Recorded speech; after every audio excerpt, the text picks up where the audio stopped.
Thank you, Mr. Sessions. And now we'll recognize the gentleman from California, Mr. Sherman. Thank you, Mr. Chairman, and it's been a pleasure to serve with you for so many years on this committee. This hearing's about really three things: capital formation, artificial intelligence, and crypto. As to capital formation, there are three bills that are stuck in the Senate that I'm hoping all of us will call our Senate friends about, but particularly the chair and the ranking member of the Banking Committee, to deal with Mr. Hill's bill, the Fair Investment Opportunities for Professional Experts Act, Mr. Huizinga's bill, Accredited Investor Definition Review Act, and Mr. Hymes's bill, the Middle Market IPO Underwriting Cost Act. These are three bills that come before the subcommittee that I spend my time on that passed this committee unanimously, that have been held up on the Senate, and they should be hotlined. A couple other bills that I would think we should urge the Banking Committee to hotline are two bills that end discrimination against disabled American veterans when we're dealing with veterans housing. We've got Ms. De La Cruz's bill, which we'll deal with on the floor today, and I hope we deal with on the floor next week with my bill, which is these are really two bills that are De La Cruz is the chief co-sponsor of my bill. I'm the chief co-sponsor of her bill. The Housing Unhoused Disabled Veterans Act, the HUD VA bill. So let's see if we can get these five bills through the process at the artificial intelligence. It's a powerful tool. It's already dramatically affecting Americans now.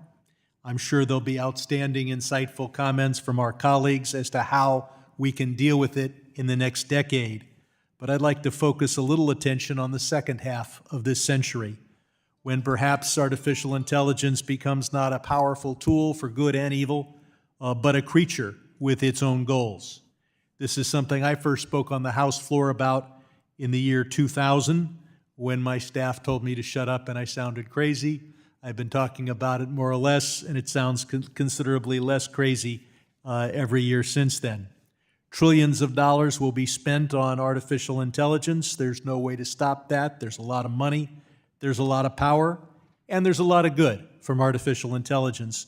But while we're spending trillions of dollars on making AI more powerful, I would want to work with others on this committee to propose legislation that we have a program, perhaps to spend 1% of the money being spent on making AI powerful, to monitor for and prevent self-awareness, ambition, volition, and self-direction of artificial intelligence systems. Certainly, if we develop a safety protocol, we can then urge the entire world to graft it onto their systems as well. I know this sounds like a science fiction movie, but our grandchildren are going to be living in a science fiction movie. We just don't know which one.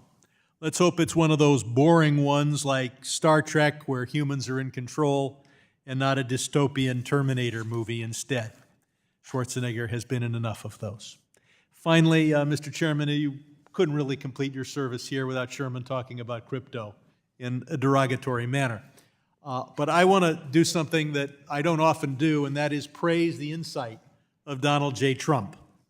When he said in 2019, I am not a fan of Bitcoin and other cryptocurrencies, which are not money and whose value is highly volatile and based on thin air. Unregulated crypto assets can facilitate unlawful behavior, including drug trade and illegal activity. We have only one real currency in the U.S. that is stronger than ever. It's the United States dollar. But he's also been insightful just last month when he turned to the BRICS countries, Brazil and Russia and India, etc., and threatened them with terrible action if they developed their own currency. He recognizes that currencies that are designed to defeat the power of the U.S. dollar rob the U.S. federal government of literally trillions of dollars of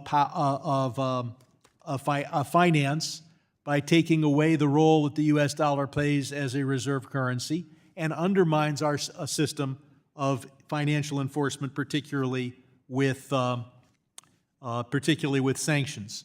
And that's why he threatened enormous sanctions on India and Brazil if they move down that road. So why is he in favor of a new cryptocurrency? He is now the chief crypto advocate for World Liberty Financial, and he is for that because he can make money off of it.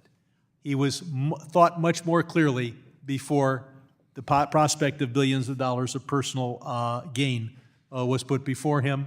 I look forward, hopefully, to seeing the 2019 Donald Trump, and I yield back. We'll make sure that's taken in context for the gentleman from California.